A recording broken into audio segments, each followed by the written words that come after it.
Sports fans, as the world turns and the snow slowly melts here on the East Coast, once again, On the Money Sports is proud to present another edition of On the Money podcast live from the On the Money Sports Lounge and Theater, the theater section of the lounge, to be precise. Coming to you live for another edition of On the Money podcast here tonight to talk about all the ongoings in the sports world, with a little sprinkle of nostalgia if we have the time for it.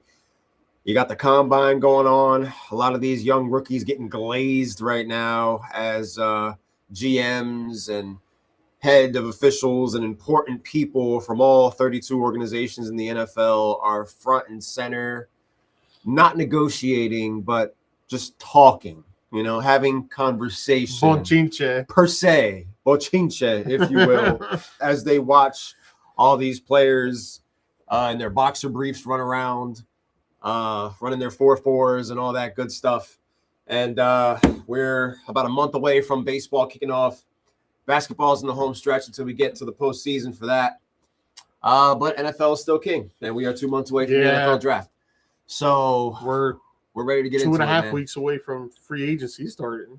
We are. Well, it starts. Football hasn't been played in what, 2 Sundays? Yeah, it's been and 2 we're Sundays. still talking about it. 2 Sundays since football because nothing else is just catching on. But the big headlines are still football related, with some of the potential signings that are going to go down, the potential cuts that are going to be going down, and also what that could mean as we approach the NFL draft itself, with, you know, Jeremiah Love and Mr. Mendoza being some of the top names on people's Mel Kiper's draft board, if you will. Yeah.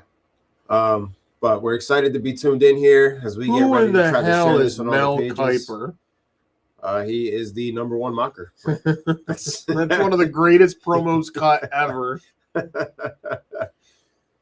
of the greatest promos ever. Dave Meltzer of football. Yes, he is. You know, more or less. Meltzer of football. Meltzer of football, you know, because God forbid he doesn't have his mock out there. Oh. You make sure I share this in the Sick Picks forum as well. Shout out to Mike D, wherever you are. Yeah, Mike. Hope you tune in, buddy. Hope you're safe. He was just in the system group chat. Matt, I hope you're not ripping off another person. Don't say that. You snake oil salesman. Oh, man, but it's good to be back here in the lounge. We had a good episode last week. We talked a little bit about everything. We went all over the world, which is what we're going to be doing primarily for the next couple of weeks until things kick up for us a bit. I got some tidbits of information as far as what teams are looking to do as far as the decisions that are being made that aren't directly dependent on the draft itself. Yeah. With free agency 2 weeks away, knowing what the needs are. Titans were very busy today. What's going on, Magoo? What up, Magoo? Releasing Cushenberry, releasing Xavier Wood, talks of an extension for Chigakonkwo. So the team is looking to make moves. Salah was front and center. Borzinski was front and center today, talking about that Bane kid from Miami Hurricanes. Talking a little bit about Jeremiah Love and making the comparison between Jeremiah Love and Jahmyr Gibbs as far as what he can do. So it's a big comparison. The hype train continues to grow. Does he get picked in the top 10? Yeah.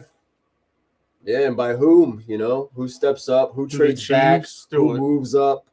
Like, is that going to be who they get? It seems as though no matter what comes out of this, the Chiefs are going to be coming out of the free agency or the draft with a new running back, a new weapon, a Swiss Army knife at the position that is going to be able to help this, dare I say, lackluster offense that we've seen in the last couple of years. Stale, stagnant, mediocre, unexciting, below average, C- at best. Yeah. You know, help them to be able to get over the hump and back to the promised land in the AFC, which, let's be honest, I mean, nothing's that special out there. It's really not. A lot of room for growth on our side of the NFL fence.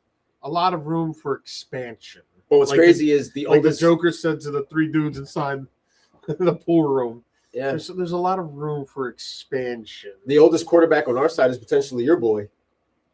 If he comes back, he's your boy. Ooh. Aaron Rodgers, yeah. And everybody else is under 30 years old. Pat Mahomes will be like the second oldest quarterback. Herbert's 27.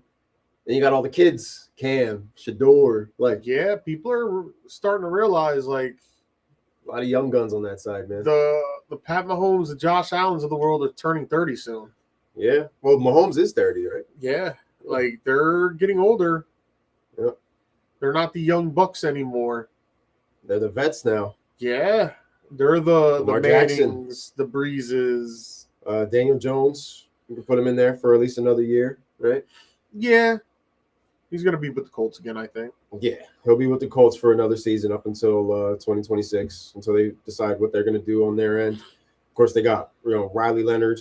Somebody else will be looking for a new home as well. Be Kirk Cousins. Kirk Cousins, who will be released on the first day of the league year, reported.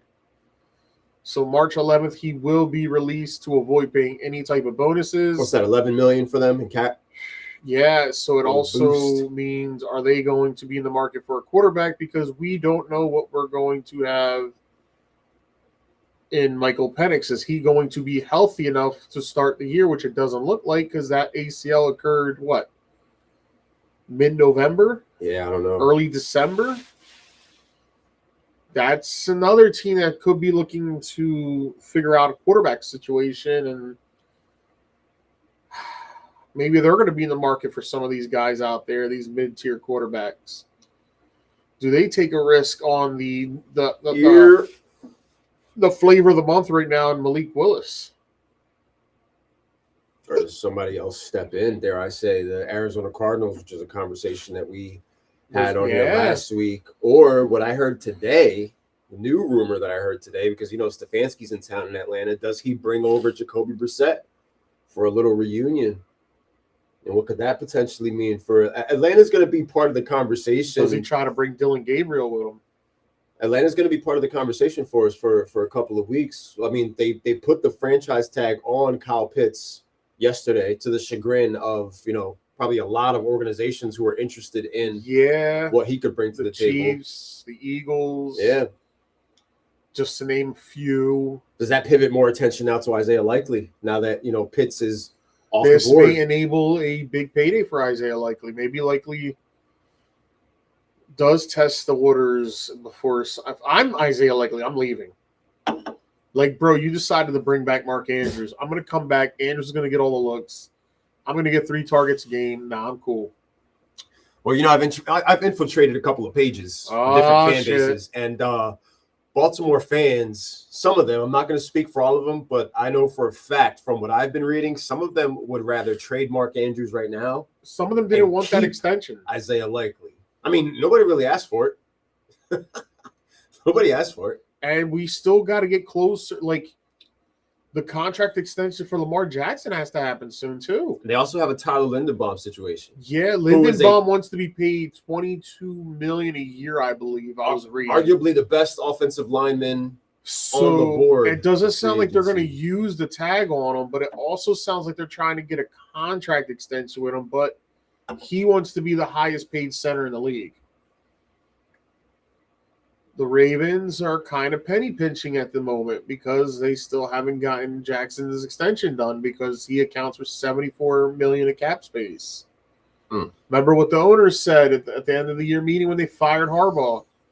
We cannot go into next season with that cap number.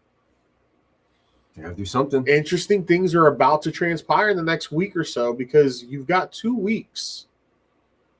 Really, yeah. This Friday will be a week and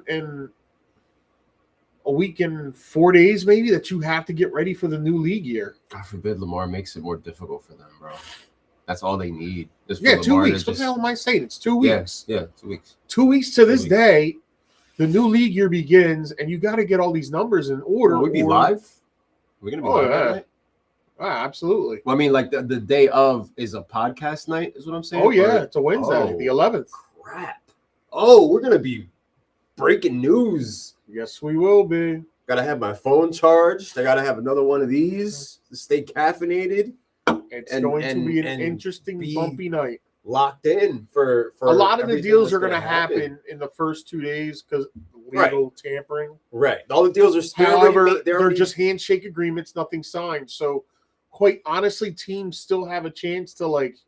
Sure, you really want to do that? Yeah, last chance. How many times have we seen that occur? Where there's been a 360. Also, talking about tags and all that. I think the tags get done this Friday. You have to have the tag on by Friday. Does Dallas? Aubrey's not a free agent, right? He's just trying to get an extension. I think he's got because they offered him $6.5 million and he turned it down. I believe he wants $10 million a year. Oh, setting the kicker market now, are we? Yep. Hey, 10 a year. You hear that, Cam Little? McManus. $10 million a year to get paid. I was reading about that today. Wow. Interesting. Do you do it? I mean, we'll see. Jerry's going to do what Jerry does. I mean, kudos to Jerry getting the Javonte Williams situation. 3-year deal for Javonte quickly. And we have what number? Did we get a number on that? Or we just got a 3-year deal? 3 years between 35 to 43 million. Okay. Well, but at the end of the day, there was no better option on that roster. So they had to get not that they had to, but I'm they kind of had to. I think he can run back the same year. And you know why he can run back the same year? Because you're probably Pickens is going to be tagged or get the extension. You still got Lamb. You got Ferguson. Who's the backup? Malik Davis. Who's the backup? Yeah. So he's gonna get his burn because the offensive weapon, you can't stack the box against Dallas. Yeah. Their weapons are so good you can't stack the box. Under the radar running back. He's probably going to get another 1,100 yard rushing season. Maybe not as many touchdowns as he had. I could see 1,200 yards, 10 touchdowns, and probably another 300 yards on the ground. As long as he stays healthy. And I'm cool with that as a Javonte Williams owner in Dynasty. Every Javonte Williams owner can rest easy knowing that their RB2, maybe flex 1, is locked in for a deal. He's not going anywhere. He's part of a high-powered offense that is going to get you right to the goal line, which means more opportunities for scoring, more anytime touchdowns. And it'll be his second year in the system, so maybe he gets more involved in the pass game more than what he was points. Previously prior, during the season. And more chunks of yardage because, like you said, you can't stack the box against this offense. Guys, I just heard something crazy pertaining to the NBA. The Wizards have the worst blowout losses in the league with 19 per 100 possession. The Lakers are second. The Suns and Raptors are 9th and 10th. And that's crazy because the Lakers are like 3rd or 4th place. 5th. Yeah, but they stink. They're like 2 and 12 against good teams. They don't really. We just beat up on bad teams. It's all fluff. Oh, they're the Patriots. It's all fluff, yeah. But the Lakers, they're all fluff. They just lost yesterday. That might get a couple people started. The Lakers don't actually beat anybody good. They have a really good record when they're going into the fourth quarter with a lead. A great record, actually. But the thing is, they're going into the fourth quarter with a lot of good leads against terrible teams because most of the league is terrible. And their main player flops a lot still. And also, you see that elbow the other night? The Luka LeBron combination doesn't work. Just doesn't work. 2 ball-dominant players. One at the tail end of his career, the other in his prime, but he spends most of his prime whining and complaining to the refs when things don't actually go his way. And while he's doing that, the other team is taking it up the court and scoring because nobody's playing defense. The construct of the team is just absolutely gross. There's only about 5 true contenders in the league right now. And I'm happy to say that 2 of those 5 are teams like the Detroit Pistons and the San Antonio Spurs. 2 teams that they spent years at the bottom. They stayed at the bottom. The Spurs may have the best player in the NBA. They're fun. They're fun to watch. And another top 10 player in Fox.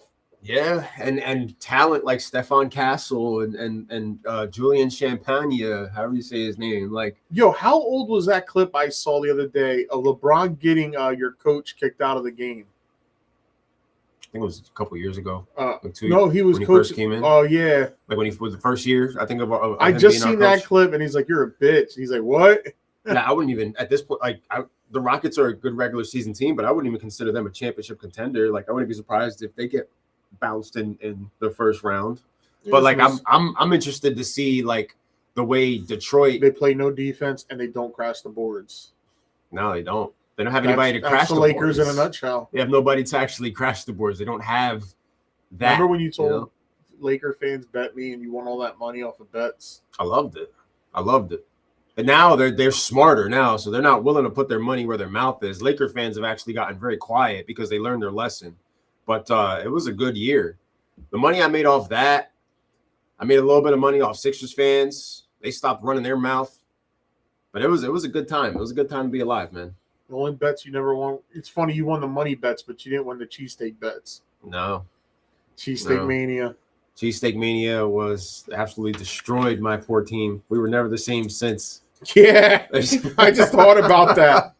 We have never. This is us finally turning things around. When the cheesesteak mania rivalry started, it was the end. You lost everyone, and they all. It was the end. The cheesesteak mania bet started before we traded AJ to the. Yeah, it just all just like a messed up soup of emotion. Just got all thrown into one pot. That was the first year too, right? That was year 2 of Cheesesteak Mania, the off season after the first. You won Cheesesteak Mania 1 though. Nope, you didn't. I've never won Cheesesteak Mania. Never. It didn't matter. Andrew was never around for you to pay your debts. Yeah, he he didn't pay the Mofongo to Chris. I think that's still going around. But nonetheless, yeah, man, like we're in that second half of the NBA season. I saw today that Larry Marketing injured his ankle or something. A team that we know is looking to tank without saying they're tanking. OKC has gone as far as to go to the league to let them know it's like, yo, these guys are trying to lose on purpose. What are we going to do about it? And now Marketing is out of the picture for Utah, who is just absolutely disgusting. People talk about how Luka is unwatchable. The league itself is. I haven't watched a single basketball game this year. I watch it because it gives me something. It keeps me busy until we get through spring training, and the dingers and the 8 strikeouts per game actually matter when baseball season kicks off. What about Kirby from the Pirates on March 25th? Jazz found the new way to tank. Savvy, bro. It's savvy. Not having Marketing out there. But they're not the only ones doing it, though, man. They're not the only ones doing it. Didn't somebody get caught with that shit? There's a big thing going around how Adam Silver kind of like told him, no, don't play your start. Like, it's his fault. I miss David Stern because this is all under Adam Silver's watch. He is the cool substitute teacher that wants to be your friend. He's the guidance counselor that became a substitute teacher. He is Miss Honey from Matilda. And he just wants to kiss your boo-boos and give you a hug and tell you everything's going to be okay. He's got no backbone. I was supposed to get my Mofongo payment like 2 to 3 weeks ago, but it was 9 degrees that day. I wasn't leaving my house. Yeah, it was very cold. Luckily, that was a very cold stretch for almost an entire month. Luckily, the weather's breaking now. Like when that first snowstorm / ice storm dropped, we were cold for like 3 weeks straight, like 20 degrees, 22 degrees, 25 degrees. That was the longest, coldest stretch I can remember. It's been so cold that the 40-degree weather feels like you just want to like fire up the grill. Yeah. Just be outside. And now that snow that dropped Sunday into Monday, like it's already melting and it's melting quick. So yeah, guys with basements that ain't waterproof, gotta be careful with your shit. Yes, indeed. Or you're gonna catch some flooding. Yeah, like us. But luckily, we haven't had to deal with anything like that just yet. Yeah, I've been lucky here. The sub pump's over there. If it happens, I just got to hurry up, plug it in, and let it go to work. And you had people like without power last couple of days. Yeah, we were lucky because normally our side of town is bad. Yeah. I know you were waiting to go on one of your legendary rants on Atlantic City Electric, but we didn't get a promo from Lord you. Forgive me, So but I all hate was Atlantic well. City Electric. All was well. We didn't get the promo from Oscar. They price AC gouge Electric. us. The delivery charge costs more than the usage. Like that's legal. Oh, what they're doing is wrong, unethical, unmoral, and you know what? One day it'll blow up in their face. We actually we lost power for about like 8 or 9 seconds. I watched the transformer blow. I was watching That's crazy. I was watching CSI because there's nothing really to watch right now. So I started binge watching the original CSI. I'm on season 2. And I don't actually watch the Combine. And I know of it. I keep up with it. I just look at the daily notes and I'm not interested in just watching them I'm run. in the midst of Gil Grissom like putting together his, this is why this happened and this, and then it goes turned off, and I said, then it turned back on. So I was like, all right, we're cool. Because my concern at night is my sleep apnea machine, and I'd like to sleep. Yeah. So you didn't lose power at all? Nah, I was lucky. Yeah, I was one of the lucky ones, and thank you, Lord. We went like 9 seconds, roughly, where I was just like, oh, man, this sucks. And then it came back on. Because, watching the power, I showed you the power line that fell on top of my neighbor's car. Yeah. That was crazy. That was crazy. Like going outside and seeing and that. I was nervous because I was like, if this thing falls, like I can't drive over this. Like I'm screwed. Yeah. So hopefully that was the worst that we're gonna get as far as the snow. Well, there's a potential 3+ this week. On Monday and the Tuesday or Tuesday. Yeah. Monday and Tuesday. Okay, I'm off. We have an appointment for the dogs on Monday. That'll be fun. You muzzle them? Gotta get their flea, take medicine. I feel like when I take Minka, I haven't taken Minka in a while. Probably gonna have to muzzle them. Really? No, they never really act up.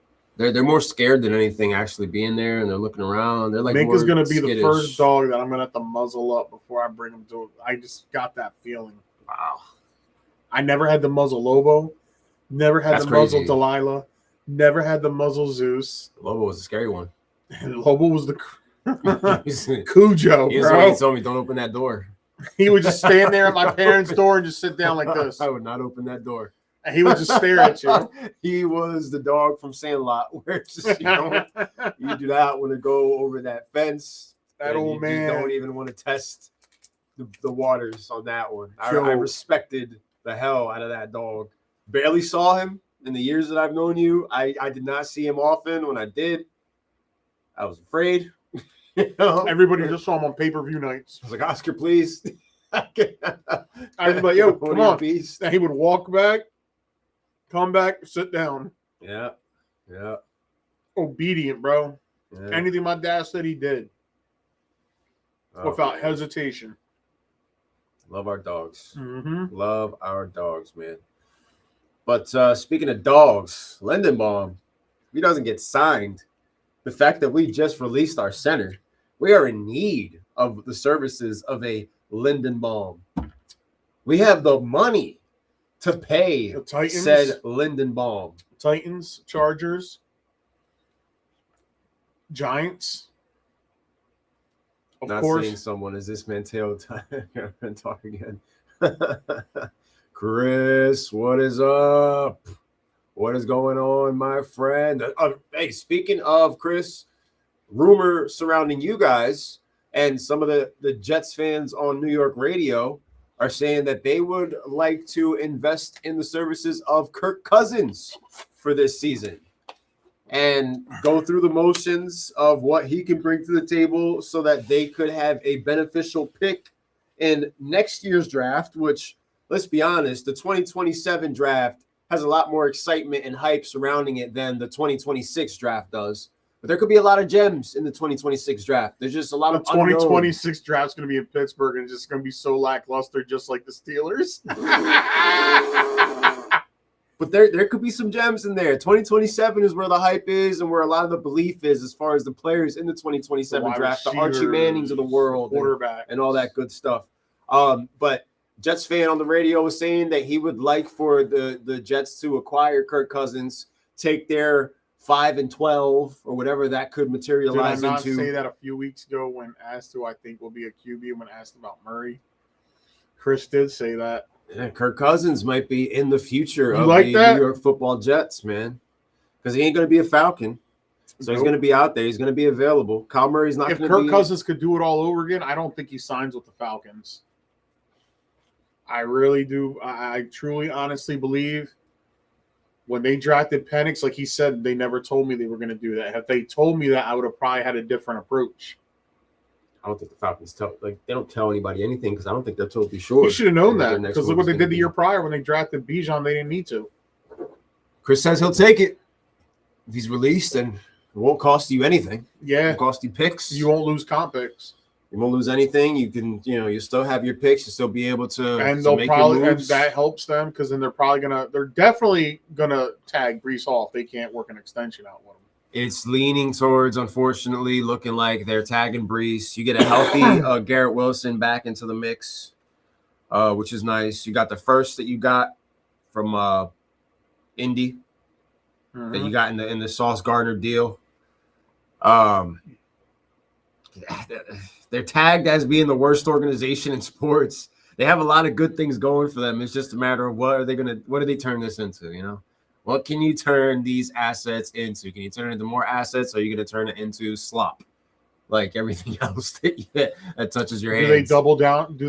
By signing Kirk Cousins, they can trade back from where they're at in the draft? Yes, they can. Trade back and then you get more picks so that you can have your ammo for next year's draft. That's going to definitely be quarterback rich. I mean, is that going to be the play this year in this draft to trade back because of the fact that there's not a lot of think about it. After the first overall pick, where's everybody going to go? The Cardinals pick second. What are they going to do? What are you excited about on that board? What can you get at number 2 that you can't get at number 11 potentially? That's a good point. The guy that we're looking at, the kid from the Hurricanes, do we trade back and still manage to land him a couple picks later because we know nobody else at the top is going to be looking for him. The wide receivers are going to come off the board. The Tysons and the Tates. Assets. We got enough ass with Woody. Oh, man. I mean, trading back would help get them even more picks. They got, the Colts' next 2 first-rounders, right? Yeah. They got one of the Dallas Cowboys first-rounders. Well, trade up or trade back is the options for certain. It depends on how high up the board you are. If they sign Kirk Cousins, why not trade back? You're not going to draft your quarterback, so get as much ammo as you can get. But if they don't sign Cousins, that changes. You trade up. A lot of it's going to change because this combine is going to switch a lot of people's minds around. It always does. A little too much, in my opinion. I feel like people are too heavily influenced by what they see out there with these cats. And a lot of times, it's you got to think the combine itself, these kids are being trained just for the combine, not even for the NFL. They're getting trained for the combine. They're getting trained on how to answer questions. They're getting trained on all that stuff. You know what I mean? As far as how to deal with the media and a lot of the questions that you're going to be facing. And it's literally just training for the it's its own living and breathing thing now. It's its own entity apart from the draft, apart from actually getting them ready for the NFL to their detriment, which is a conversation that we've been having on this podcast for a couple of months. I was seeing that too, the edge. They are really digging them. The Jets can't resist a defensive player. Not at all. They don't care if they don't have a quarterback. They ain't going to pass that up. They love that shit. Nope. They love that shit. An edge rusher? Woo! Lock it in. You're there? Send it up. We got our guy. But, sir, we need to go. We got our guy. Send it. No! We're going to rebuild this team from the defense out. Quarterback. Who needs them? Yeah, I mean, Cousins makes sense. They got to get. It does. They got to get their offensive line settled.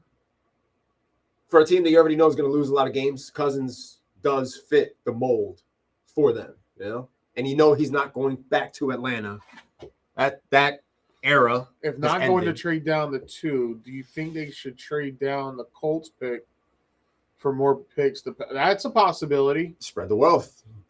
Create more picks out of that. Because that Colts pick's going to be what, in the early teens? Yeah. What, 15th, 16th?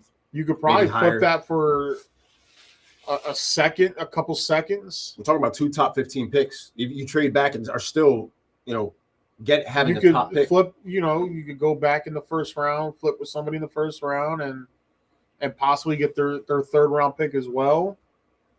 QB and safety. Something to look at. Jets already playing for the 2027 season with how they approach the draft, with how they're approaching everything and heading into this year. Sign Kirk Cousins. Dolphins too. Dolphins are in that full rebuild because I was reading about what Waddle's going to be available. It's a lot cheaper than trying to go out there and hitching your wagon to Kyler Murray and having to deal with that, and going through the motions with that whole situation and him. And if he's locked in, he's ready to go, like coming off of a bitter divorce in Arizona. Foot injury. That was crazy. Oh, he's trending towards playing tonight. Kyler Murray's been placed on the IR. What? That was insane, bro. I remember that night. I remember the conversations in our group chat that night. I was like, are you kidding me? What, did Call of Duty drop a new map? I was driving back home from... No, I wasn't driving back home. Was I? Nah, we were talking about it that day. Because I was like... It was like jaw-dropping. I think I was. Because I was just like, yo, is this... I was not driving back home from Pittsburgh. I was driving around town in Pittsburgh. Or no, maybe I was coming back from Pitt. I was coming back from somewhere, and that was on the radio, and I'm like, what the hell? Yeah. Because it sounded like he was going to play. Yeah. And then they hit you with that. Like, oh, he's not. Psych. We psyched you. Like, that was crazy. That was crazy work. That's when I was like, okay, I see what's going on here. And that potentially was kind of the nail in the coffin when it came to him. It's crazy because he's not a bad quarterback. I'm not saying he's not a top 10, but he's very serviceable and he's a good game manager. He has the right people around him because we've seen him have good years. First couple seasons were fun, but it's been the last couple of years have been tough watch when it comes to Kyler Murray. And clearly an organization that is trying to move in a different direction. And if baseball gets brought up, this Phillies offseason has been a non-existent.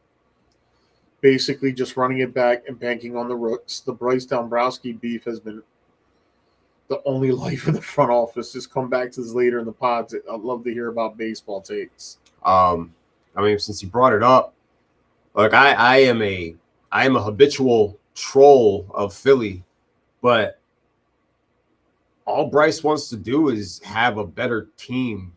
I can't really knock him.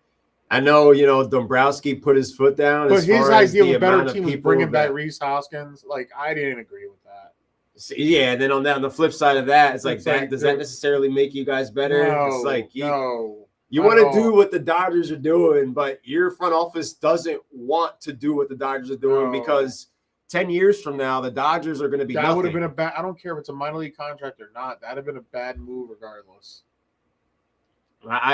I can't blame Bryce for wanting the team to be better. Now, if we're talking about bringing your buddies back, I don't think that's the solution either. What is this, the NWO? Like, I don't think that's necessarily the part solution of Murray's for them. Issue is size, too. Hard to throw over an O-line without a tall wide receiver, reliable, who can tackle more than fumble. Ooh.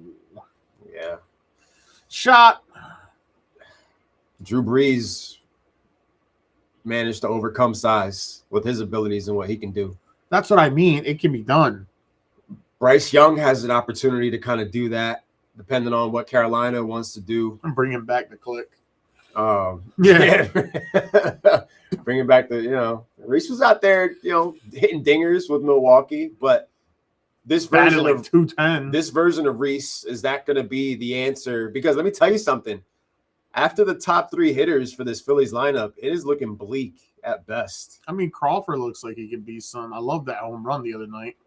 Yeah, but Crawford is an 8-hole, 9-hole hitter. You ain't gonna have him hit. And then watching Kyle hit that home run just put a smile on my face. Like, you already know what Wawa. I know what I'm betting. Table. Yeah, Adolis Garcia could potentially be the cleanup hitter. Yeah. He's kind of past his prime. Still can give you something. Hopefully, that would be the saving grace is if Adolis Garcia if you could squeeze the last bit of juice out, that's a great move. And potentially have something in the bottom of the order. But once you get through Trey Turner, Harper, Schwarber, out after out, it's an easy 2 innings for the starting pitcher until you get back to the top of the order. And if Trey Turner or Harper are having a bad day, forget about it. Forget about it. Like, it's just nobody's gonna be able to give you anything. Yeah, RJ RJ Kern was saying that the Phillies are trending towards a similar situation as the 76ers a couple years back, where it's like during the regular season, they're going to give you wins. They're going to give you hope. You know what I mean? The same hope that Black Widow gave Hawkeye when he was out in Japan, just murking people. Ronin. But then when it comes down to, I loved how they just gave you that without actually saying it. Yeah.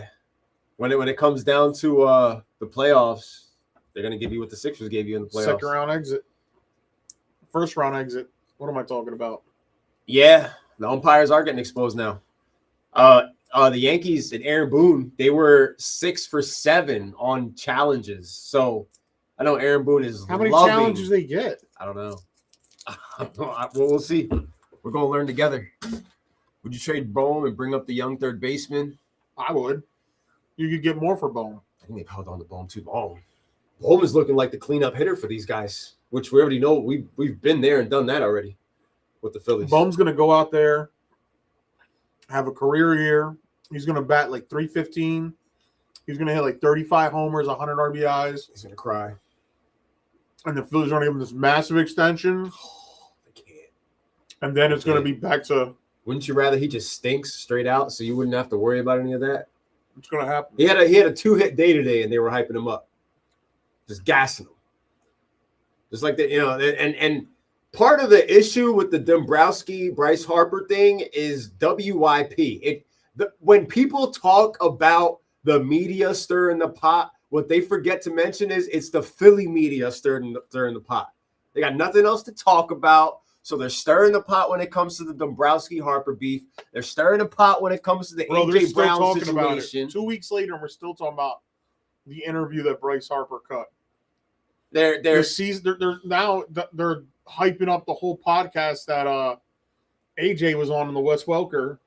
After the fact that the organization comes out and says they're looking to keep AJ for this season, they stir the pot and they're kind of forcing the hand of the organization. WIP is a detriment to that team. They are the epitome of the toxicity of the fan base itself. Is the talking heads on there? Because you want to sit there and call AJ Brown a drama queen, but WIP, you guys are drama queens too. Especially Spike. You're mad at AJ Brown for being on the podcast, bro. You're mad at Vrabel because he talked about how Marks in the morning. You're mad at Vrabel because Vrabel was talking to AJ, and Vrabel almost let something slip. He had to change his words around. He was texting AJ Brown during, and then he stopped himself when he said during, because it was like he was like texting AJ during the season, but instead of saying that, he was like during when things weren't going so well. That's what he like switched up his verbiage on it. So they hate Vrabel. They hate the Patriots. They want to trade him to the Patriots and try to get a haul for him from New England. They're not going to get a haul. But I don't really know what you expect to get. Not that you're not going to get anything in return. They're getting nothing more than a second-round pick. Top.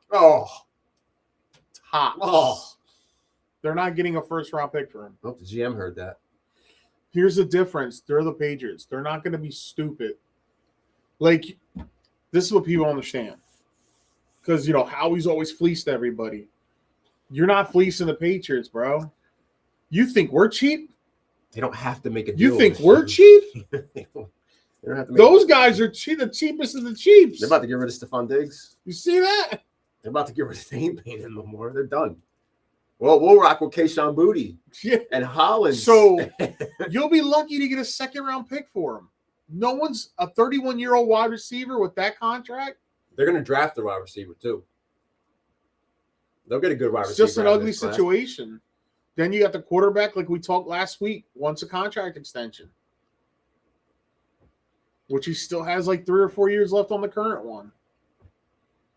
That's going to be a fascinating team to watch this aging lineman. I'll put it like that. Aging offense. Yeah. Like we said, we're not going to run circles like we did last week, but offensively, if it's the shits again, we know who's the problem. I mean, we'll talk about it because Philly's talking about it. You know what I mean? They wanted to stir the pot and bring the subject back up as far as AJ Brown and try to make now he's the scapegoat. Yeah, not Petula. It's AJ Brown. It's all over. Like, you gotta blame somebody. Bro, the morning show, the afternoon show, the evening show. AJ's fault. AJ. Like, bro. Put that on a shirt. What are we doing here? You're mad because he was on a podcast? All these guys go on podcasts. This guy comes out and praises Philly. He's not bashing Philly. No. He praises the city, and the then fan base. He even talked about how he hated Rabel when he first started with him. And they got Rabel would call him out. He said, I was watching the one clip where he's like, yeah. He comes out, he shows a clip of me running a 60-yard touchdown and all this. And he's like, yeah. He goes, I'm thinking, oh, shit, he's starting to like me. The next clip is me getting tackled for 5 yards. And he goes, you know why this happened? Because you didn't give me the same effort on the last play.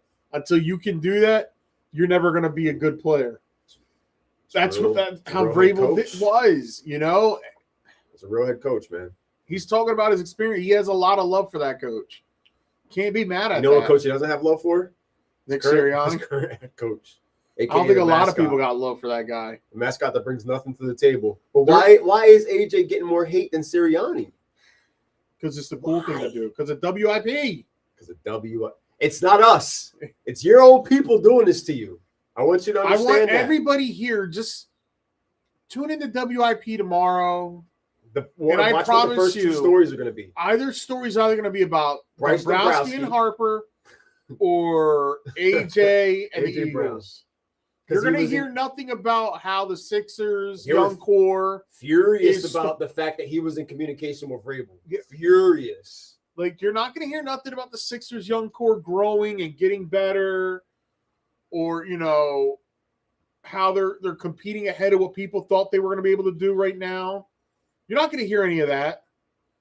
You're not going to hear about, you know, there's no what Crawford's doing right now coming up to spring training. There's no clickbait on You're not going to hear nothing of the positive. All you're going to hear is those two stories and those two stories alone. That's just how it goes with that channel. One of the guys at work doesn't listen to it no more because he got tired of hearing it. You know what's ugly? So now he just listens to Mike Gill. You know what's ugly? And I can't believe I'm saying this. The bright spot for Philly right now might be what the Sixers are doing, which we already know there's a limit to what they can do. Yeah, there's a limit. But as far as positivity, the positivity is there because of Edgecombe. It's like, wow, you know, they can build. They got two pieces right now that they can truly build around. As far as non-toxic conversation, it's them. Yeah. Because the toxicity surrounding and I truly believe if this guy never got caught doping up, I think he was going to get traded on trade deadline day. Yeah. That was the conversation. They were going to try to do something. And there were teams out there that wanted him. Now you're seeing McCain out there balling with OKC. Yeah. Getting rebounds. That was bad. Hitting threes. OKC has been without SGA for 2 weeks. And OKC is out there winning games still. The problem without their MVP. He wasn't seeing minutes as it was, sitting behind the other guys, because it's a credit to Edgecombe and a credit to Maxey and all that. Yeah, I mean, what can you do? You can't have three of those same player out there. Guys are playing. And it sucks because you couldn't find something to keep that kid, but I got nothing bad to say about him. But like what the Sixers are doing is actually positive. Did anybody think they were going to be a winning team this year? No. I didn't even think they were play-in capable. They are now, playing-wise. It's just a matter of... However, WIP is completely ignoring that just so they could talk beef. Yeah. So, next time you want to talk about us stirring the pot, clickbait. Look at your own people. WIP is turned into clickbait. Yeah. Look at your own people. Before you want to point the finger and call us the bad guy. Yeah. We're only reporting what we're hearing coming from WIP. You guys. You know, we're making it a conversation here. It's a conversation that's already been had. Whether or not you're ready to have it is two different things. You know? We're past the point of sitting there saying that we're the ones trying to stir the pot. Mm-hmm. Pot's been on the stove this whole time. Soup's almost ready. You ready for some slop? It's coming your way. You know? And as soon as one of those stories is done, it's going to go back to Jalen Hurts. And giving him the money. Mm-hmm. Well, now that there's talk of, and I don't know how real this is, but Tanner McKee is generating interest. Yeah. Potentially. From where? Somebody did a terrible offer. From who? the Steelers trade Nick Herbig and a 3rd-round pick for Tanner McKee. I started laughing when I read that. I'd rather have Will Howard start. Like, I want to know where the Tanner McKee rumors are. Why would I get rid of Nick Herbig when Highsmith and TJ Watt miss time all the time?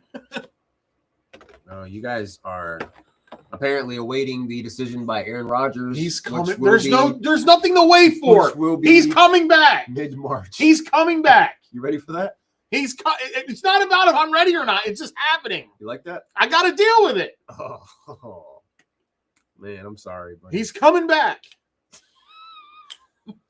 He's bringing back the little dink and dunk passes. Oh. If I were him, oh. I'd lay some shit. I would lay the law down too. Get me more help on offensively. Give me another wide receiver. If I'm coming back, I need another legit wide receiver. Yeah, and that's why the Steelers, again, are being linked to Jalen Waddle. Interesting. The Steelers have a 2nd and 2 3rd-round picks. Supposedly. He's coming back, Serge. You like that? Supposedly, the rumor mill said the Steelers were at the cusp of a trade for him at the deadline this past season. But the Dolphins' interim GM got cold feet and didn't want to be the guy that traded away, and he didn't feel like he got enough for him. Now the Dolphins are on a complete fire sale. And they're going to be terrible. They're rebuilding and working their way up. And it sounds like they're going to miss out on Malik Omar Willis. Khan has already contacted him and said, hey, the deal I offered you is still there, which the rumor mill is saying a 2nd and a 4th. That the 4th could move up to a 3rd, possibly. Yeah. That's a great way to put it. You know, long career. One of the best throwers of the football at one time, but now it's getting to that point where it's like you don't know when to say when. Maybe he looks better with another receiver. I'm not saying he's going to be Aaron Rodgers of 5 years ago. I mean, Aaron Rodgers' numbers this year, he threw for like 23 touchdowns, I think, or 24 touchdowns. And lo and behold, we're going to get Pat Freiermuth back involved. Omar Khan came out today and said, I don't know what happened last year, but the new coaching staff you don't know what happened is excited. It was Arthur Smith. We know what happened. Jonnu Smith. Jonnu's going to run my offense. Meanwhile, Pat Freiermuth's sitting there like this. Jonnu Smith didn't even run the offense. He would be disappearing for 3 quarters. Like, you're not even looking at him. He out-snapped him. Kenneth Gainwell ran the offense. Pat Freiermuth had 51% of the offensive snaps like this year. 61% for Jonnu Smith. He used that big giant guy. What's his name? The other tight end. Why can't you use Pat and Darnell? That's the guy who I saw a lot on the field, catching passes. Pat and Darnell. Who is the greatest intercontinental champion in the history of the WWE? I mean, it's got to be either Razor or my boy Mr. Perfect, bro. Like, I mean, to me, those two right there. Brett was a great IC champion because Brett was out there really defending that Sean shit like was it was real. Good IC champ. Like there's Macho. Macho Man was he had all the workers are Macho had the belt for almost a year. Like they were the Honky Tonk Man was the longest reigning until Gunther came around. Yeah, I was a fan of The Rock with the IC title because when he had that belt, I feel like is when that was during the time when he took himself from here to like boom, whereas like the Rock is, you know what I mean? Like it went from Rocky Maivia to The Rock while wearing the strap, and it brought relevance to that title. I like to talk to the leader of the nation, Doc. Well, the leader of the nation. Shut your mouth, boy. Pray for us, bro. Don't worry. I will restrain myself from the Steelers trolling. Maybe this is the year that the losing season happens, and you can pick in the top 5 and have your pick of the future. You guys aren't getting the top 5 pick. You got to stop that. I know. You got to stop that. You got to let go of that. I mean, hey, they picked that at number 11. There's a good chance that you guys could have an 8-9 record and be competing for the division still. About? This team's gonna have a 9-8 record or 10-7. You watch. We'll see. And I'm just going to sit there going like this. Well, 10 wins the North. Because I don't think the North is going to be very good. Because I think Ravens are capable of 10 wins at best. I don't think Ravens are 11, 12-win team anymore. They have too much going on over there. The Bengals have too much going on their end. Burrow's depressed, and just the Bengals are just a mess. They're potentially not ruling out a Trey Hendrickson franchise tag after all that talk. That's crazy. They might tag Trey Hendrickson. I'd retire after all that. Tag him for the $30-something million, and then I'm just don't show up. We're talking about, and they'll be on the hook for. They'll have to account for that $30 million tag. We're talking about drama from last summer with this guy, and now they're talking now about not ruling out the tag off the table. Like, are you sick? Like, you got to be trolling. Like, you have got to be trolling people at this point. I agree with you. Like, you're not going to move on. We're still having the same conversation with some of these teams. You're just being a dickhead now. Yeah, pure, for no reason. Magoo said Razor and Honky Tonk, man.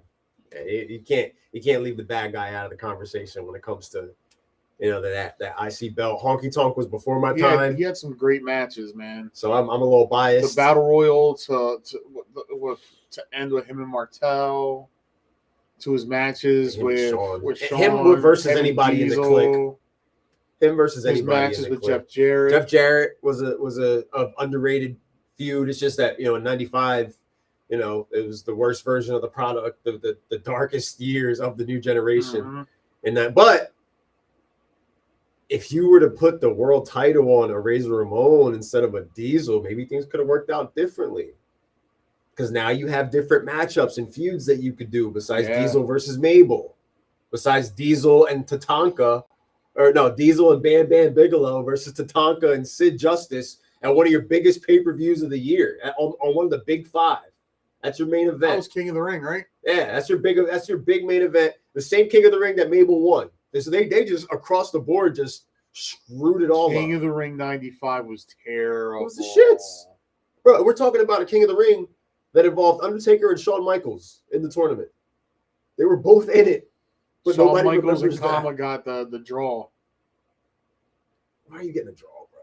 With Kama. No offense, Godfather, you're the man, but as Kama, I'm sorry, bro. What are we doing? That this is face Shawn Michaels too. Yeah, 95. Like, how'd they get him to agree with it? Shawn must have just been like, whatever. I don't want to be King of the Ring.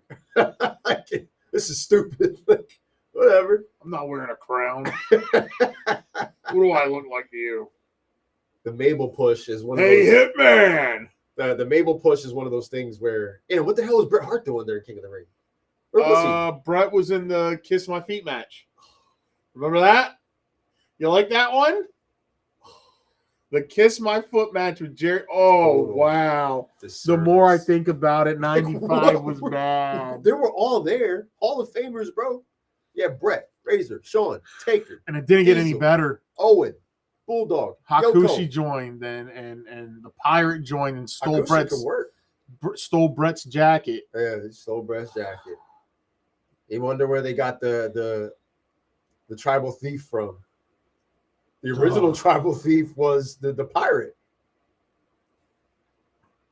with the patch on his eye that he wanted to go over in Canada. Or when then SummerSlam, you thought was the main event was Diesel versus Mabel, and that was a terrible match. That's where you had the ladder match part 2, where they couldn't hit each other with the ladder. Yeah, the less violent version of it, which was still good, but forgotten in the realms of time. Brett versus Isaac Yankem in a steel cage, right? The dentist. They weren't even in a steel cage. It wasn't a steel cage. I think they were just wrestling. The dentist. Brett for a year was doing nothing. Who did Yoko and Owen Hart wrestle? They were the tag champions. There was only like 3 tag teams. It was either the Smoking Guns or the Body Donnas. There was nobody. There was no tag team division. They were the tag team champions of nothing because there was nobody to defend the titles against. I remember I called it too when he was my mystery opponent. I was like, it's not going to be Anvil. I was like, yo, it's going to be Yokozuna. And when that went, ooh, I'm like, yo, I was right. And I wasn't reading the dirt sheets then. You had The Undertaker going up against the entire $1 Million corporation. Who did he wrestle? Month. Who did he wrestle that year? Kama at SummerSlam, right? King Kong Bundy. Because he melted down the urn into a chain. And then people wonder why they were changing the channel, bro. People would rather watch Dungeon of Doom and the crap with Hulk Hogan because it was more compelling television. And then remember as that crazy Raw, as that sounds. The Raw British Bulldog attacks Lex Luger, and then the following Monday night, Lex was on Nitro from the mall in Minneapolis. I came here because this is where the big boys play. Oh, Lex. I was tired of playing with children. Lex. I mean, the Bulldog Lex tag team had potential. They just, what are you going to do? The Allied Powers. What are you going to do? Dun, There's nobody to dun. There's nobody to fight. We're talking about going. But then, like with the run with Bulldog, I mean, it's then late '95 started to get good. It did. Survivor Series '95 is in your house. With Brett Bulldog was a good one. With Bulldog and Diesel. Vince was pissed about that one. That's where Vince decided to take the belt off Diesel once and for all. Was that match that they had together? Because Vince took his headset off and just was like, fuck it.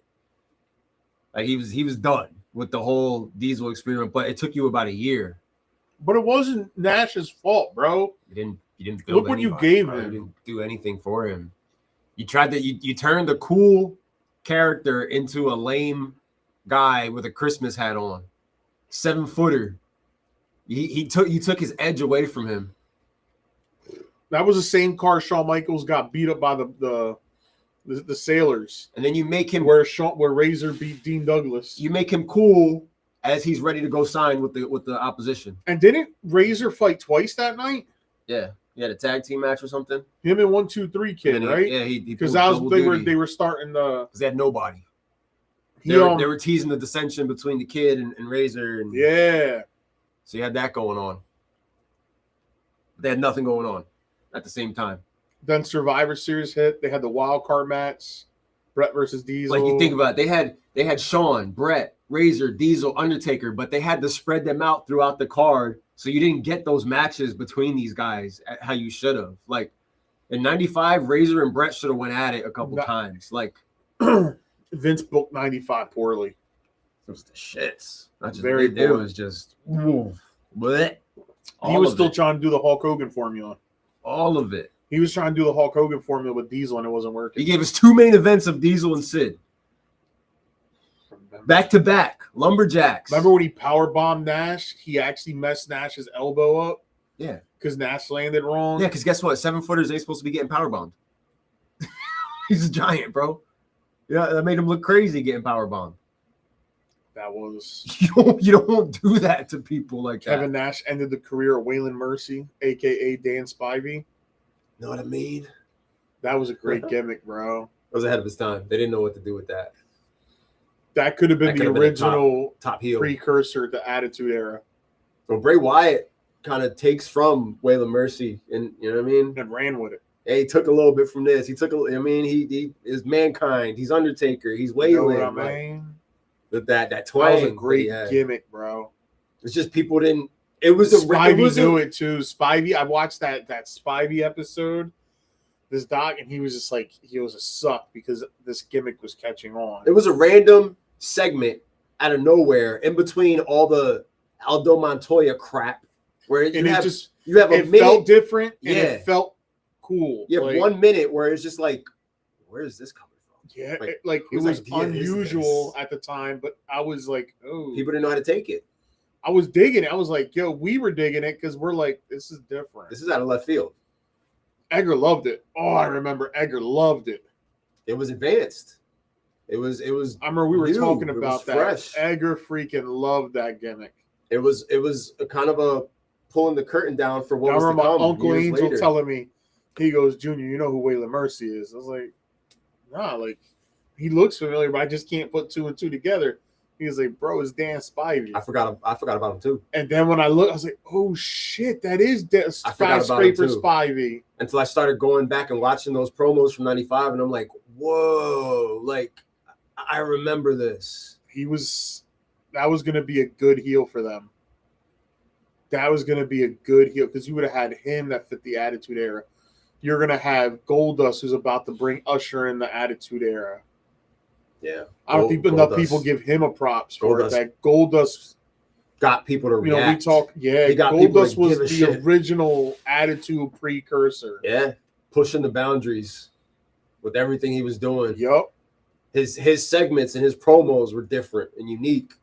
Mankind, that was, if Mankind could have debuted a little bit sooner, what that could have potentially done. Yeah, for late '95, early '96. Having Undertaker and him finally giving Undertaker somebody to work with, finally, like just tailor made for Undertaker. Undertaker's character needed a Mankind. He didn't need Undertaker's to be fighting WrestleMania himself. Opponents is wild when you think about it. He fought himself at SummerSlam. Superfly, Not Jake bad. Roberts, Good story.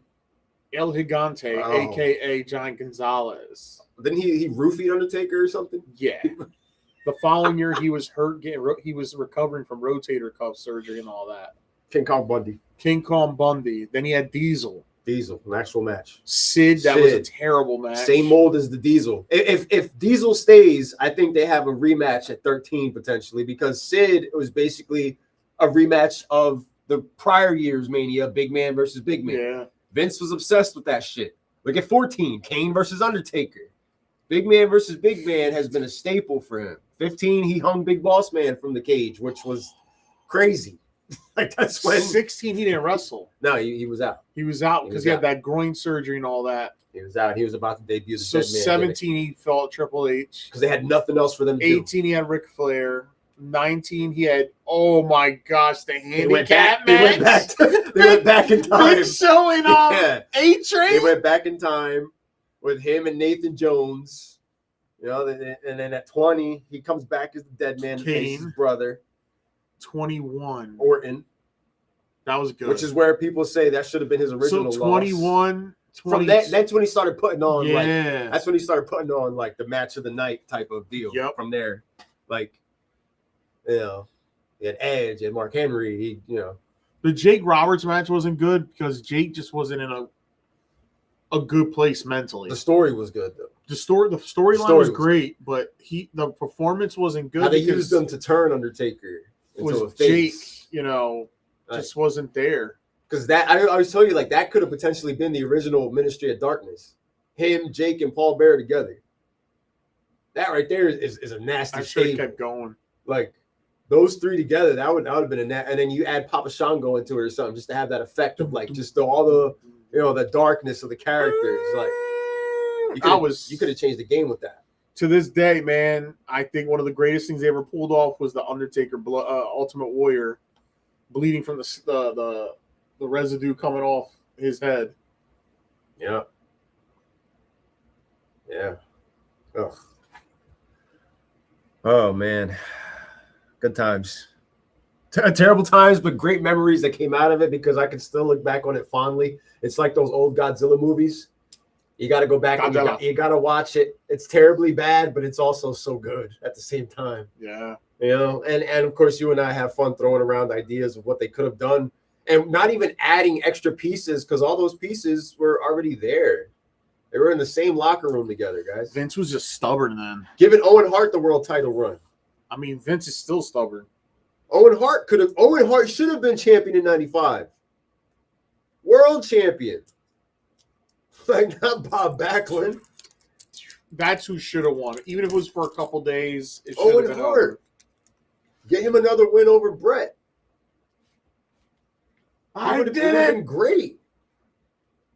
Well, give me a couple months of Owen as the champ. Imagine that. Imagine the celebrating he would have been doing. The segment for him being crowned as champion. How funny that would have been. Yep. How good that would have been. Giving Brett something to do in 95 besides fighting for his jacket. Kissing Lawler's foot. or putting his foot in Lawler's The mouth, I whatever Quit that match was with about. Bob Backlund. A rematch of a match that nobody ever wanted to begin with. Backlund didn't even yell, "I quit." He just said, "Yeah!" He just screamed, and then Piper's like, "It's over." Oh my goodness! Roddy blacked out for a moment, and going out there like King of the Ring '94, going out there and being like, this is the new generation, but your main event is Piper versus Jerry the King Lawler. Right? What are we doing? What are we doing? What are we that thinking? Undertaker, the Diesel Bret Hart match was dope. Yeah, there was good chemistry there. That was a good story. That was a good match. They were the only good opponents each other had was the times they faced each other during that run. Yeah. Because the Royal Rumble 95 match was decent. It all makes sense now. Anvil saved Bret to save him for Owen. And then at the Survivor Series 95, you had the table spot for Bret, which was like ahead of its time. Nobody was doing that. Even in ECW, that wasn't necessarily happening yet. It was going to happen, but like that Bret spot was like, that was different. It was new. I thought of that on the book. I was just like, hey, just push me through and it'll work. Imagine the push they would have given Ahmed Johnson if he didn't get hurt so much. He was the shits. Bro was the IC champ. Yeah, he was. I don't even remember who he beat for it. Goldust. Oh. When Warrior, the short-lived feud with Goldust, I'm gonna make you a man. They said Farouk whooped Ahmed's ass for real. Yeah. Whooped his ass. He was not liked. He was not liked because of his attitude. But part of that is because of how he was just treated. Vince treated him like he was a star before he could actually do anything. It is a college graduate. He was terrible. People hate Goldberg. Ahmed was like the original. Yeah. He had the undefeated streak. People were going crazy for him too when he came out. So it's not too. I get it too. He was over. He was it over. Was weird, yo. He was cool. He was over. Edgar loved him. Edgar loved him. I thought he was all right. Thought he was all right.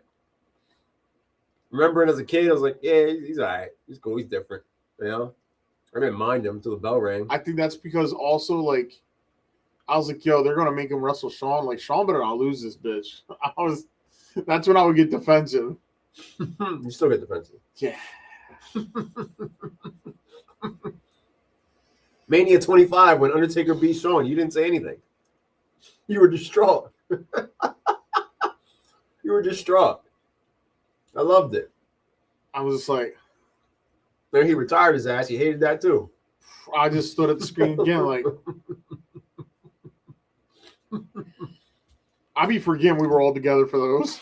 Don't tell me you were defensive. You are defensive. I be forgetting all the time that we were all together for those. When things don't go your way, you get defensive. A week removed from singing Happy Birthday to Derrick Henry, you were online cutting promos for the Monday night game that none of us wanted. Steelers versus Texans, playoff Monday nighter. The shits. I still can't believe they lost that. I can. They did. You see the offense? CJ Stroud kept giving the ball to us like, hey, here you go. Hey, here you go. Hey, here you go. You don't want it? Cool. You ain't going to score? All right. Then he walked off the field talking about, yo, man. Celebrating. Yo, man. Like, what? You just had one of the worst performances in a win that I've ever seen. Ever. I was at work. Mad because they killed my parlay. All of them. I just needed one thing more than anything was MVS to score. They couldn't do it. Couldn't give me that. Gainwell couldn't give me one more yard because they were all just dog shit that night. They were. I cut a promo on you. I was like, I'm never putting money on the Pittsburgh Steelers ever again. They will never see another slip for the rest of my days. That's a lie until we get to next season. I don't know. You guys got to do something for me to. But you guys are not a desirable team to bet on. There's no like.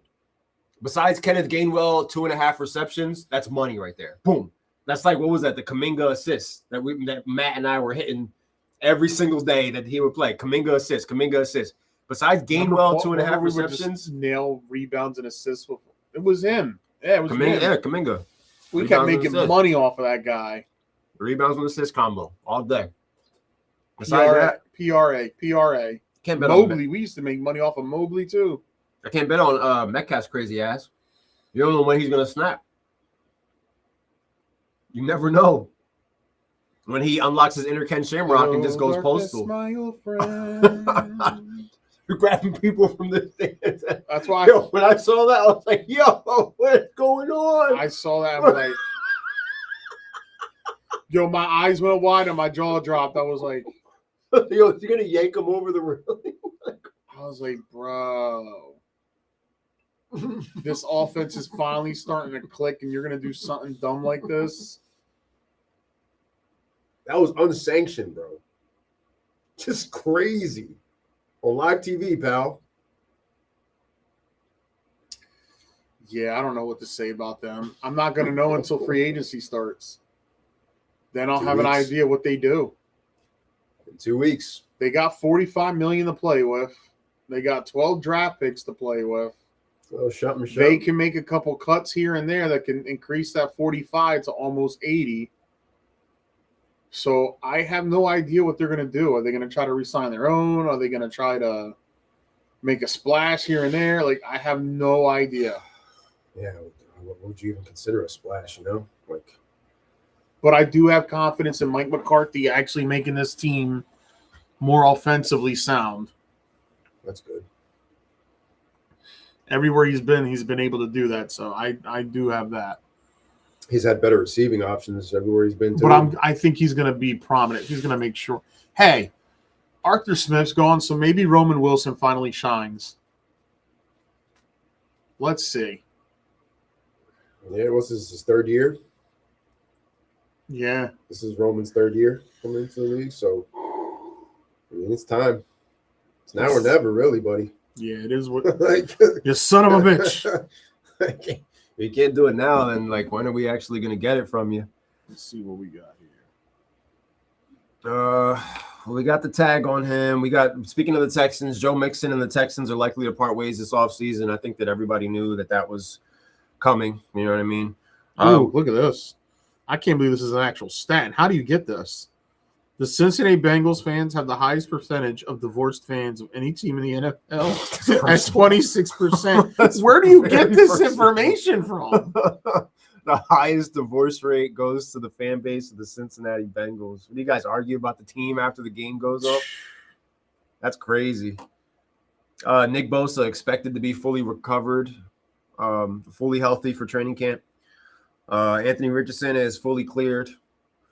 Whenever that starts, Max Crosby is expected to stay with the Raiders. We talked about a potential Max Crosby sweepstakes, but now hold your horses. It looks like the Raiders, who have a prominent position within the draft this year, first pick of the second round, they are looking to make some splash moves in order to retain a very, very good defensive player that is making a pretty penny for an organization and a team that is not that far off from the New York Jets as far as their inability to do the right things at the right time, even when they are set up in the right situations. Tremaine Edmonds has been granted permission to seek a trade from the Chicago Bears. Yeah, I was reading that. Are we going to start calling them the Indiana Bears, or how's that? I have no idea, how's that work? Man. How dare you? How dare you? This fan base has stuck with you since 1985, waiting for the opportunity. You just came off of a win in the playoffs against your arch rivals, and you're talking about moving these guys. How dare you? You got some nerve. And the organization's with the shits. They're talking about asking the mayor of Chicago to resign. Yeah, they're pissed. I mean, they're furious right now about that. Imagine that. Quinton Judkins, good to go for camp. Breece Hall likely to be tagged. Antonio Gibson released. AJ Styles, speaking of wrestling, AJ Styles is going to be inducted into the WWE Hall of Fame. That's big. I know, for TNA, they're looking at that like, damn. Oh, Kyler Murray wants the Cardinals to release him, according to @Henry McKenna. I mean, why drag it on, right? If you're going to do it, do it. You want to get rid of me? Get rid of me. You want to keep talking shit, right? You want to keep talking shit on me? Let me go. Call of Duty's dropping a new map next week. You know where I'm going to be. Get me out of here. We'll see if I'm the problem or not. And the rumor mill keeps buzzing about them making a push for Malik Willis. Really? You want to talk about getting paid for a sample size, buddy? That's woo, man. The projection is from 30 to 35 million for Malik Willis, bro. 30 to 35 million dollars from Malik. He is finally getting his payday, whether he deserves it or not. Don't matter because it's coming your way. And it's going to come from one of these desperate teams who are all coincidentally sitting at the top of the draft board. Yeah. You are right. I mean, about hey, that. it's like what's the better option? Give Malik Willis money or go after one of these rookie quarterbacks in the draft who may not even pan out? Like, that's what you're asking yourself at this point. Do I go after Tyler Huntley or do I draft the next best quarterback after Mendoza gets taken off the board? I'll go after Drew Allar. Is Drew Allar going to be our, is he going to be ready to even start? Because we got nobody else on this roster. Torrey Smith, former NFL player. When the NFL players negotiate the next CBA, they need to eliminate the franchise tag and the fifth-year option for rookies. Oh, people hating the tag now. Top players get punished for doing what they're supposed to. If you want your guy, pay them. People hating the tag now. I knew that was coming. I think people are pissed when they saw the Kyle Pitts. That's what triggered it. Because I know there's teams that were inquiring about Pitts. Falcons must not be a very popular team within the league because they just screw things up for everybody else. Like, they're hard to trade with. They're hard to, like, if you're drafting next to the Falcons, like, they'll take your guy even if they don't even need him. The Steelers are meeting with top safety Caleb Downs at the NFL Combine. Top safety, you like that? No, not at all. Yep, I told you, Brandon Aubrey seeking $10 million per season. It's gonna be interesting. See if he gets it or not. Yeah, I'm not really seeing much else. I think that might be it for tonight. Yeah, I'm just looking to go over anything real quick we missed. It's one of those time periods, and it happens during the year for us on the podcast where it's like there's the slow weeks, and then all of a sudden the news starts pouring in, and that's going to be in a couple of weeks when free agency starts. And the fact that we're actually going to be live when all this stuff is going down is absolutely insane. Like, phone's going to have to be charged up. We're going to have to be ready to go, and basically not even bother to write notes because everything is just going to be breaking on the fly. You know, Roj is going to be in the forum while we're live, posting everything. Yes, he will be. If you're not with us live that night, you should be, because it should be an electric episode, electric podcast. Davis Webb is the new OC of Denver. Yeah, Sean Payton, for the first time in a couple of decades, Sean Payton will not be calling offensive plays. That's interesting. I wonder how long that lasts. 2 weeks before Peyton's like, screw this. Yeah. But it's not. They're not changing the offense. Right? It's just simply the play sheet and what order you decide to call those plays in. Absolutely. It's the same play sheet. It's not. You're not revolutionizing the wheel with this situation, guys. It's like George Lopez said. Like, mira, it's the same shit. You know. You're right. It's just a different combination of how those same plays are executed on said field. You know, before anybody starts panicking out there, like, just take it easy. Hopefully they keep using my boy Harvey. I need all them points. Yeah, I'm just checking to see if there's anything we missed. I think we missed Doesn't anything. Look like it. You're up to speed. Ooh, what's this?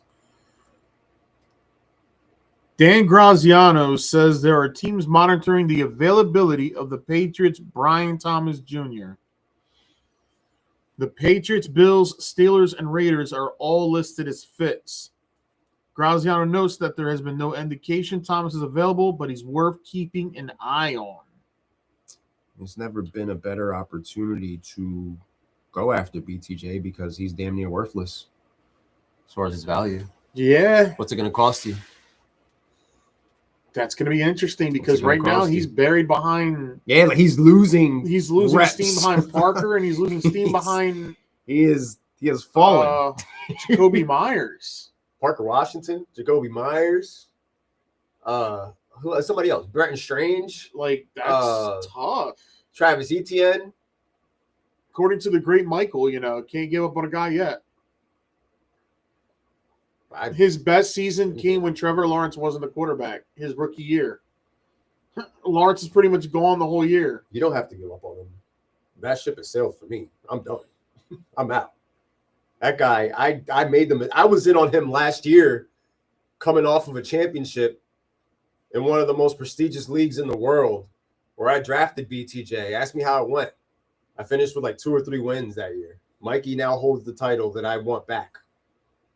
Because I went ahead and I fell into the BTJ hype. Oh, yeah. Yeah, that'll work. Yeah, BTJ. I'll be my wide receiver 1. Yeah. Stupid things I told myself that day. I look back at that board and cringe at some of my decisions. Luckily, it came down before the Christmas party. Oh, Christmas would have been canceled. I'm good. I don't want anything. I want nothing for Christmas. Except a redo on my picks. Just erase this entire season, have it stricken from the record like it never happened. Mikey picking up Burrows is what won him the league. Yeah, crazy. I don't know why I didn't do it when I had an IR spot open. Should have. Mikey was playing the long game, man. Mikey played it out beautifully. Very proud of him. Very proud. That's good shit, Mike. Would have been beautiful. He would have had to start Stroud. Oh, yeah. Yeah, he really screwed the pooch there. He's one and done. I don't give a shit what anybody says. What the fuck? Yeah, but he got his one. He got the one that we heckled him the most for. He got his name on the belt no matter what. So he can, it's like Trent Dofer. He can, no matter what. I'm taking that title this year. The third straight appearance, it's going to be the charm. How many chances do you think you're going to have? And I'm going to become the three-time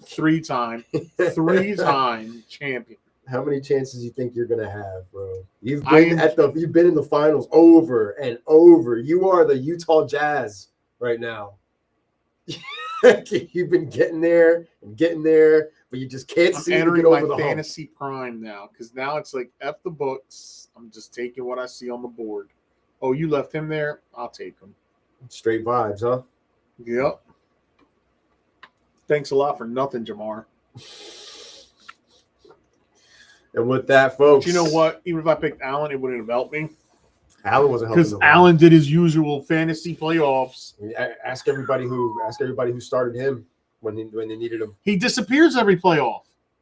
Go look at his numbers in the fantasy playoffs. He just withers away. Yeah.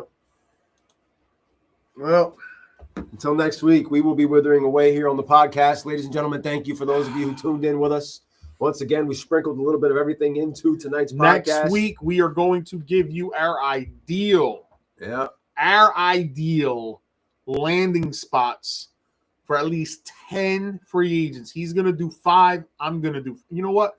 We're going to do 5 and 5 free agents, and we're going to create 2 realistic trades. Yeah, we're going to be attaching. We're going to concoct 2. Hopefully, those trades don't take place before. Ready to give our takes, and we're going to have our takes ready for when it actually goes down to see how much we got right. Yep. See how much we got wrong. So next week, all you guys out there, bring us your free agency takes. That's right. Where you think guys are going to be. We're giving you homework. Bring your takes to the podcast because we're going to talk about it. It's going to be an open forum discussion for us as far as who goes where and how exactly do they get there. It will be an open booking assignment for On the Money podcast. So March 4th free agency is next Wednesday. I expect all you guys to at least give me 2 free agent landing spots that you think is going to happen. That's your homework. Don't fail. And the video of the guy that I watched that does the cooking, don't fuck it up. I don't know if you've seen those videos.